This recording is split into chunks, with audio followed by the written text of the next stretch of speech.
नमस्कार दोस्तों। आज हम शुरुआत कर रहे हैं MED 002 की पहली यूनिट, जिसका शीर्षक है सस्टेनेबल डेवलपमेंट यानी सतत विकास। तो चलिए सबसे पहले समझते हैं कि सस्टेनेबल डेवलपमेंट असल में है क्या। यह अवधारणा सबसे पहले सन 1987 में प्रकाशित ब्रंटलैंड रिपोर्ट में सामने आई थी और इस रिपोर्ट में इसे कुछ इस प्रकार परिभाषित किया गया था कि विकास के अधिकार की प्राप्ति इस प्रकार हो जिससे वर्तमान और विकासात्मक तथा पर्यावरणीय आवश्यकताओं की न्याय संगत पूर्ति हो। इसका अर्थ यह है कि विकास ऐसा होना चाहिए जो वर्तमान पीढ़ी की आवश्यकताओं की पूर्ति भी करे और साथ में भविष्य की पीढ़ियों के जरूरतों से समझौता भी ना करे। सस्टेनेबल डेवलपमेंट की ये अवधारणा हमें ये सिखाती है कि आर्थिक प्रगति, सामाजिक समानता और पर्यावरणीय संरक्षण, इन तीनों के बीच संतुलन बनाए रखना ही सच्चा विकास है। ब्रंटलैंड रिपोर्ट ने पूरी दुनिया को ये सोचने पर मजबूर किया कि अगर हम नेचुरल रिसोर्सेज यानी प्राकृतिक संसाधनों का अत्यधिक दोहन करते रहेंगे तो ये पृथ्वी के इन्वायरमेंटल बैलेंस यानी पर्यावरणीय संतुलन के लिए खतरा बन सकता है। इस रिपोर्ट ने कुछ महत्वपूर्ण चुनौतियों की ओर ध्यान दिलाया, जैसे क्लाइमेट चेंज यानी जलवायु परिवर्तन, इनक्वालिटी यानी असमानता और अनसस्टेनेबल यूज ऑफ रिसोर्सेज यानी संसाधनों का अत्यधिक दोहन।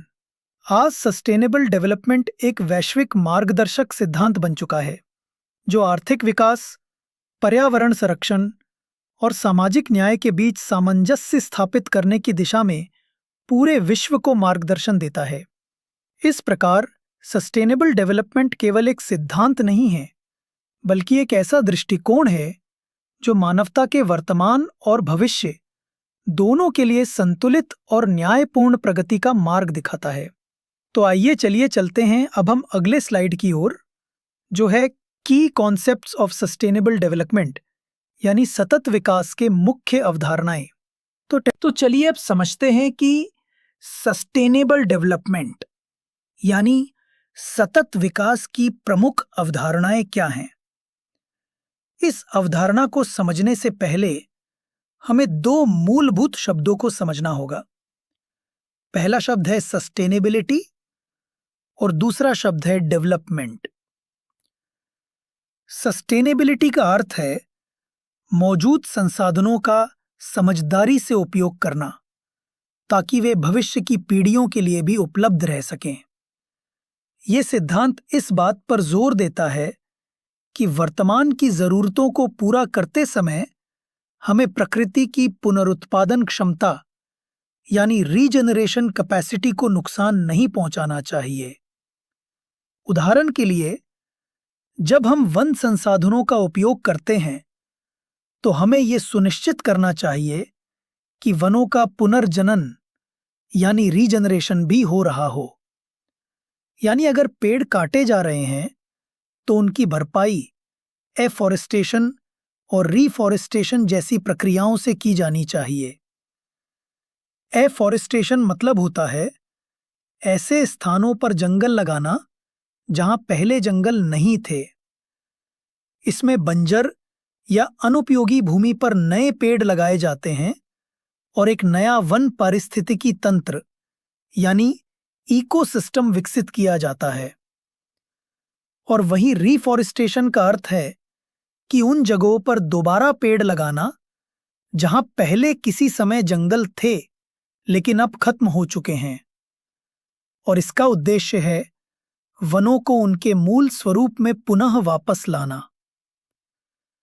सस्टेनेबिलिटी केवल नवीकरणीय संसाधनों यानी रीन्यूएबल रिसोर्सेज के उपयोग तक सीमित नहीं है, बल्कि ऐसे रिसोर्सेज जैसे कोयला, तेल या प्राकृतिक गैस के जिम्मेदार के साथ उपयोग करने की भी बात करती है। इन संसाधनों का उपयोग संयमित और विवेकपूर्ण होना चाहिए। साथ ही हमें वैकल्पिक रिन्यूएबल एनर्जी रिसोर्सेज जैसे सोलर एनर्जी और विंड एनर्जी के विकास में निवेश करना चाहिए। सस्टेनेबिलिटी का एक और महत्वपूर्ण पहलू है पॉल्यूशन कंट्रोल इसका अर्थ है एमिशंस, यानी उत्सर्जन को ऐसे स्तर पर कंट्रोल करना जहां पर्यावरण उन्हें स्वाभाविक रूप से बिना किसी नुकसान के एब्जॉर्ब और न्यूट्रलाइज कर सके। पोल्यूशन कंट्रोल से न केवल इकोसिस्टम सही रहता है, बल्कि ये प्राकृतिक प्रक्रियाओं पर पड़ने वाले दबाव को भी कम करता है। इस प्रकार सस्टेनेबिलिटी का असली अर्थ यही है कि संसाधनों का समझदारी से उपयोग किया जाए ताकि वे आने वाली पीढ़ियों के लिए भी बचा रहे। अब बात करते हैं दूसरे महत्वपूर्ण शब्द की, जो है डेवलपमेंट, यानी विकास। विकास का अर्थ है मानव जीवन की गुणवत्ता में सुधार लाना, कल्याण और अवसर को बढ़ाना और लोगों को गरिमापूर्ण जीवन के लिए सक्षम बनाना। विकास केवल इकोनॉमिक ग्रोथ नहीं है, बल्कि यह सामाजिक न्याय, मानवीय स्वतंत्रता और पर्यावरणीय जिम्मेदारी का सम्मिश्रण है। उदाहरण के लिए, भारत सरकार की सौभाग्य योजना ग्रामीण क्षेत्रों में बिजली उपलब्ध कराने पर केंद्रित है। इस योजना का उद्देश्य केवल आर्थिक प्रगति नहीं, बल्कि ग्रामीण जनसंख्या के जीवन स्तर को सुधारना है। इस प्रकार सस्टेनेबिलिटी और डेवलपमेंट दोनों मिलकर सस्टेनेबल डेवलपमेंट यानी सतत विकास की नींव रखते हैं, जहां वर्तमान और भविष्य दोनों की आवश्यकताओं का न्यायपूर्ण और संतुलित समाधान सुनिश्चित किया जाता है। उदाहरण के तौर पर, राष्ट्रीय सौर मिशन, जो नवीकरणीय ऊर्जा को बढ़ावा देता है, और स्वच्छ भारत अभियान, जो प्लास्टिक कचरे को कम करने और स्वच्छता को प्रोत्साहित करने की दिशा में कार्य करता है। तो सतत विकास का सार यही है कि ऐसा विकास जो वर्तमान की जरूरतें पूरी करे, पर भविष्य की पीढ़ियों की संभावनाओं से समझौता न करे। अब हम अगले भाग की ओर बढ़ते हैं, जिसका शीर्षक है critics of the growth model, यानी विकास मॉडल की आलोचनाएं। तो चलिए, अब हम लोग यह समझने का प्रयास करते हैं कि आखिर हमें एक ऐसे दृष्टिकोण की आवश्यकता क्यों पड़ी जो एनवायरनमेंट की देखभाल भी करे और इकोनॉमिक ग्रोथ को भी बढ़ावा दे। ट्रेडिशनल इकोनॉमिक ग्रोथ यानी पारंपरिक आर्थिक विकास के तरीके केवल जीडीपी पर केंद्रित रहे हैं, लेकिन उन्होंने अक्सर सोशल एंड एनवायरमेंटल पर्सपेक्टिव यानी सामाजिक और पर्यावरणीय दृष्टिकोण को नजरअंदाज किया है। उदाहरण के तौर पर, अगर हम पश्चिमी देशों के इंडस्ट्रियल ग्रोथ का इतिहास देखें, तो ये मेनली कॉलोनीज से रिसोर्स एक्सट्रैक्शन पर आधारित था। यानी पश्चिमी देश अपने औपनिवेशिक देशों का शोषण करते थे, और इस शोषण की वजह से वो देश अपने प्राकृतिक संसाधनों से वंचित रह गए, और स्थानीय समुदायों तथा अर्थव्यवस्थाओं को इसका कोई वास्तविक लाभ नहीं मिला। अर्थात केवल जीडीपी ग्रोथ पर आधारित मॉडल से असमानता बढ़ सकती है, और भारत में इसका उदाहरण है अर्बन रूरल डिवाइड। उदाहरण के लिए, मुंबई जैसे महानगरों को बेहतर बुनियादी ढांचा और रोजगार के अवसर मिलते हैं, जबकि ग्रामीण इलाकों में आज भी गरीबी, संसाधनों की कमी और सीमित अवसरों की समस्या बनी हुई है। इसलिए यह स्पष्ट है कि केवल ट्रेडिशनल इकोनॉमिक मॉडल पर निर्भर रहना टिकाऊ नहीं है, बल्कि हमें एक नए दृष्टिकोण की आवश्यकता है जो आर्थिक प्रगति के साथ साथ एनवायरमेंटल प्रोटेक्शन और सोशल जस्टिस को भी प्राथमिकता दे। अब हम बढ़ते हैं अपनी अगली स्लाइड की ओर, जहां हम डिस्कस करेंगे चैलेंजेस ऑफ सस्टेनेबल डेवलपमेंट यानी सतत विकास की चुनौतियां। चलिए, अब बात करते हैं उन प्रमुख चुनौतियों की जो सस्टेनेबल डेवलपमेंट के रास्ते में सबसे बड़ी बाधाएं हैं। सबसे पहली चुनौती है इंडस्ट्रियलाइजेशन यानी औद्योगिकरण। औद्योगिकरण टेक्नोलॉजिकल प्रोग्रेस और इकोनॉमिक ग्रोथ का एक बड़ा चालक है। यह कई जगहों पर जीडीपी बढ़ाने और जीवन स्तर सुधारने में मदद करता है। लेकिन जब यह बिना प्रॉपर रेगुलेशंस और सेफ्टी स्टैंडर्ड्स के किया जाता है तो ये सीरियस एनवायरमेंटल डैमेज और सोशल इनइक्वालिटी को जन्म देता है। और इसका एक बहुत ही सटीक उदाहरण है भोपाल गैस त्रासदी। आप सबने इसके बारे में अवश्य सुना होगा। ये एक बहुत ही भयानक दुर्घटना थी जो सुरक्षा मानकों यानी सेफ्टी स्टैंडर्ड्स की अनदेखी के कारण हुई। इस हादसे में अनेक लोगों की जानें चली गईं और उसका प्रभाव आज भी उस क्षेत्र में महसूस किया जा सकता है। और ये हमें स्पष्ट रूप से बताता है कि यदि हम केवल विकास को प्राथमिकता देकर सेफ्टी को नजरअंदाज करेंगे तो उसका परिणाम बहुत ही विनाशकारी हो सकता है। दूसरी बड़ी चुनौती है अर्बनाइजेशन यानी शहरीकरण।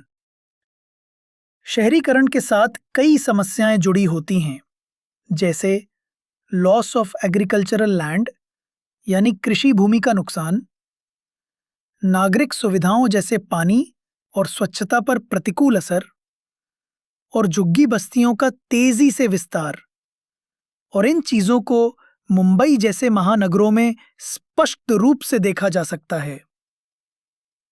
तीसरी चुनौती है इनइक्विटीज इन रिसोर्स यूटिलाइजेशन यानी संसाधनों के असमान उपयोग। विकसित देश दुनिया के तमाम संसाधनों का असमान रूप से ज्यादा उपयोग करते हैं। उदाहरण के लिए, एक अमेरिकी नागरिक की प्रति व्यक्ति ऊर्जा खपत यानी पर कैपिटा एनर्जी कंजम्पशन एक भारतीय नागरिक या किसी भी अन्य विकासशील देश के व्यक्ति से कहीं ज्यादा होती है। इस असमानता के कारण विकासशील देश विकसित देशों की बराबरी करने के प्रयास में अपने संसाधनों का अतिशोषण यानी ओवर एक्सप्लॉयटेशन कर बैठते हैं। इसलिए यह कहा जा सकता है कि सस्टेनेबल डेवलपमेंट की राह में सबसे बड़ी चुनौती है विकास और संरक्षण के बीच बैलेंस बनाए रखना। आइए अब चलते हैं अगली स्लाइड पर, जहां हम देखेंगे ओरिजिन ऑफ सस्टेनेबल डेवलपमेंट यानी सतत विकास की उत्पत्ति। आइए देखते हैं कि सस्टेनेबल डेवलपमेंट की अवधारणा कैसे विकसित हुई। सस्टेनेबल डेवलपमेंट की सोच 1960 के दशक में ही पनपने लगी थी, जब दुनिया भर में बढ़ते पर्यावरणीय संकटों यानी इन्वायरमेंटल क्राइसिस के प्रति चिंता बढ़ने लगी थी। सन 1962 में रेचल कार्सन नाम की एक वैज्ञानिक ने साइलेंट स्प्रिंग नामक एक प्रसिद्ध किताब लिखी, जिसमें उन्होंने ये बताया कि पेस्टिसाइड्स यानी कीटनाशकों का उपयोग वन संपदा और जीव जंतुओं के लिए कितना हानिकारक है, और लोगों में पर्यावरणीय समस्याओं के प्रति जागरूकता फैलाई। और इसी को इन्वायरमेंटल मूवमेंट यानी पर्यावरण आंदोलन की शुरुआत माना जाता है। इसके बाद सन 1972 में द क्लब ऑफ रोम ने एक महत्वपूर्ण रिपोर्ट प्रकाशित की, जिसमें यह चेतावनी दी गई कि अगर असीमित आर्थिक विस्तार ऐसे ही चलता रहा तो पृथ्वी के सारे रिसोर्सेज समाप्त हो जाएंगे। इस रिपोर्ट ने यह भी स्पष्ट किया कि विकास की गति अगर प्रकृति की सीमाओं को अनदेखा करेगी तो मानवता का अस्तित्व भी खतरे में पड़ सकता है। उसी वर्ष 1972 में स्टॉकहोम सम्मेलन का आयोजन हुआ, जहां पहली बार दुनिया के विभिन्न देशों ने एक साथ बैठकर ग्लोबल एनवायरमेंटल प्रॉब्लम्स पर डिस्कशन किया। ये सम्मेलन अंतर्राष्ट्रीय सहयोग की दिशा में एक ऐतिहासिक कदम था। इसके बाद 1987 में ब्रंटलैंड रिपोर्ट प्रकाशित हुई, जिसने पहली बार सस्टेनेबल डेवलपमेंट की औपचारिक परिभाषा दी। फिर 1992 में अर्थ समिट का आयोजन हुआ, जहां दो अत्यंत महत्वपूर्ण दस्तावेज प्रस्तुत किए गए, एजेंडा 21 और रियो डिक्लेरेशन। एजेंडा 21 का उद्देश्य था लोकल कम्युनिटीज की भागीदारी सुनिश्चित करना, जबकि रियो डिक्लेरेशन ने सस्टेनेबल ग्लोबल पॉलिसीज के पक्ष में आवाज उठाई। इस तरह धीरे धीरे सस्टेनेबल डेवलपमेंट की अवधारणा केवल एक विचार ना रहकर एक ऐसा लक्ष्य बन गया जो आज भी दुनिया के विकास एजेंडा के केंद्र में है। अब हम आगे बढ़ते हैं अपनी अगली स्लाइड की ओर, जहां हम डिस्कस करेंगे डायमेंशंस ऑफ सस्टेनेबल डेवलपमेंट, यानी सतत विकास के आयाम के बारे में। आइए अब बात करते हैं सस्टेनेबल डेवलपमेंट के डायमेंशंस की, यानी आयामों की। सस्टेनेबल डेवलपमेंट के 3 प्रमुख आयाम होते हैं और ये तीनों एक दूसरे से गहराई से जुड़े रहते हैं, और ये इस बात को सुनिश्चित करते हैं कि विकास केवल आर्थिक स्तर पर न हो, बल्कि वह सामाजिक रूप से न्यायपूर्ण और पर्यावरणीय रूप से न्यायपूर्ण हो, से सुरक्षित भी बना रहे। पहला आयाम होता है पर्यावरणीय सततता, यानी एनवायरमेंटल सस्टेनेबिलिटी, जिसका मतलब है प्राकृतिक पारितंत्रों यानी नेचुरल इकोसिस्टम्स की सुरक्षा करना और संसाधनों का जिम्मेदारी पूर्वक उपयोग करना। इसमें यह सुनिश्चित किया जाता है कि विकास तो आगे बढ़े, लेकिन जंगल, नदियाँ, हवा, मिट्टी और जैव विविधता को नुकसान भी न पहुंचे। जैसे ग्रीन इंडिया मिशन, जिसका उद्देश्य है अफॉरेस्टेशन यानी नए जंगलों का निर्माण बढ़ाना, और नमामि गंगे अभियान, जिसके जरिए गंगा नदी की सफाई और पुनर्जीवन का प्रयास किया जा रहा है। अब समझते हैं दूसरे आयाम यानी दूसरी डायमेंशन के बारे में, जो है आर्थिक सततता यानी इकोनॉमिक सस्टेनेबिलिटी।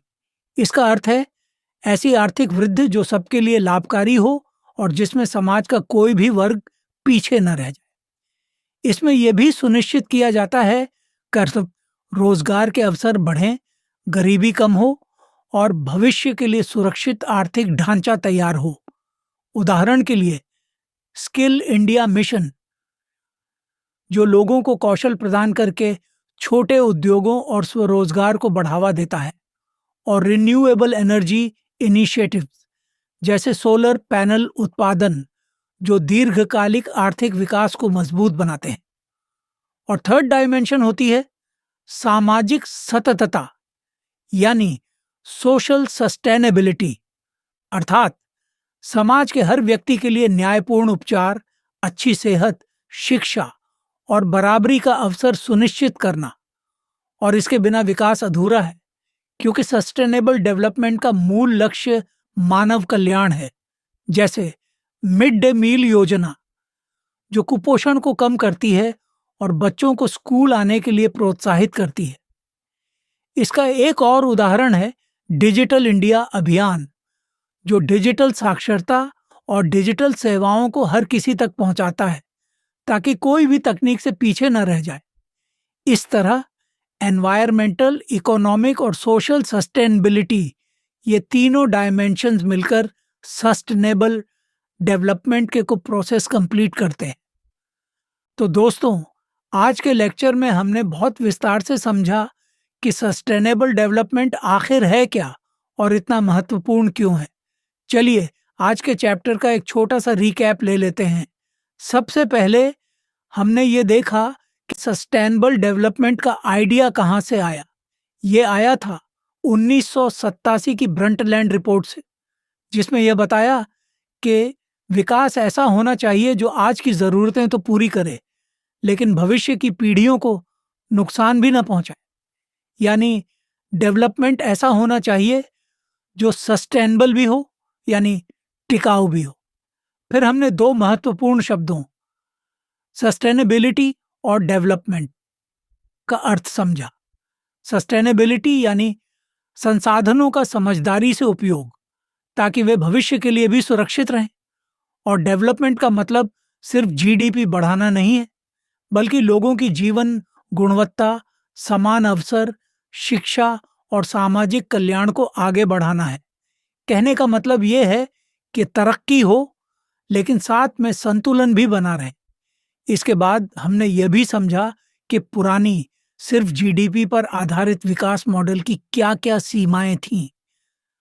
हमने देखा कि सिर्फ जीडीपी को विकास का पैमाना मानना पूरी तरह सही नहीं था, क्योंकि इससे पर्यावरण को नुकसान पहुंचा, सामाजिक असमानताएं बढ़ीं और शहरी ग्रामीण क्षेत्रों के बीच का अंतर और गहरा हो गया। यही वजह थी कि दुनिया को एक नई सोच की जरूरत महसूस हुई, ऐसी सोच जो विकास और प्रकृति दोनों को साथ लेकर चले। फिर हमने सस्टेनेबल डेवलपमेंट की पूरी ऐतिहासिक यात्रा को समझा। 1962 की साइलेंट स्प्रिंग से शुरुआत हुई, जिसने कीटनाशकों के खतरे पर दुनिया का ध्यान खींचा। फिर 1972 का स्टॉकहोम सम्मेलन आया, जहां पहली बार पर्यावरण को वैश्विक मुद्दे के रूप में माना गया, और आगे चलकर 1992 के अर्थ समिट ने इस सोच को और पक्का कर दिया। इन सभी घटनाओं ने हमें यही सिखाया कि अगर दुनिया को सच में आगे बढ़ना है तो प्रकृति को पीछे छोड़कर यह सफर संभव नहीं है। और आखिर में हमने सस्टेनेबल डेवलपमेंट के 3 बड़े आयामों को बहुत ही सरल तरह से समझा। सबसे पहले आया पर्यावरणीय सततता, मतलब हमारी प्रकृति, हमारे जंगल, नदियां, हवा, ये सब सुरक्षित रहे ताकि आने वाली पीढ़ियां भी इन्हें उसी तरह इस्तेमाल कर सकें। फिर आया आर्थिक सततता, यानी ऐसा विकास जो सिर्फ आज के लिए नहीं बल्कि लंबे समय तक चले और जिसका फायदा समाज के हर इंसान तक पहुंचे। और तीसरा था सामाजिक सततता, जिसमें शिक्षा, स्वास्थ्य, समानता और न्याय जैसे मुद्दों को सबसे आगे रखा जाता है। सरल भाषा में ये कहा जा सकता है कि इन तीनों का संतुलन ही किसी देश को सच में विकसित बनाता है। तो दोस्तों, आज की क्लास में हमने समझा कि सस्टेनेबल डेवलपमेंट वही है जो इंसान, समाज और प्रकृति तीनों के हितों का संतुलन बनाए रखे। और अब अगले यूनिट में हम इसी सोच को और गहराई से बढ़ाते हुए कुछ बेहद महत्वपूर्ण अवधारणाएं पढ़ेंगे, जैसे ग्रहण क्षमता की अवधारणा, जो बताती है कि पर्यावरण कितने दबाव तक टिक सकता है। अंतरपीढ़ीय असमानता, जहां हम भविष्य की पीढ़ियों के साथ न्याय के सवाल को समझेंगे। अंतरपीढ़ीय असमानता, यानी वर्तमान पीढ़ी के भीतर आर्थिक और सामाजिक अंतर। और लैंगिक विषमता, जो विकास में महिलाओं और पुरुषों के बीच मौजूद असमानताओं को उजागर करती है। अगली क्लास में हम इन सभी विषयों को सरल भाषा और उदाहरणों के साथ स्टेप बाय स्टेप सीखेंगे। अगर आपको ये लेक्चर अच्छा लगा तो वीडियो को लाइक जरूर कर दीजिए, चैनल को सब्सक्राइब करके बेल आइकन दबा दीजिए ताकि अगला लेक्चर अपलोड होते ही आपको तुरंत पता चल जाए। अपना फीडबैक कमेंट में लिखकर बताइए कि आपको कौन सा हिस्सा सबसे यूजफुल लगा। मिलते हैं अगले लेक्चर में, तब तक के लिए keep watching and keep learning.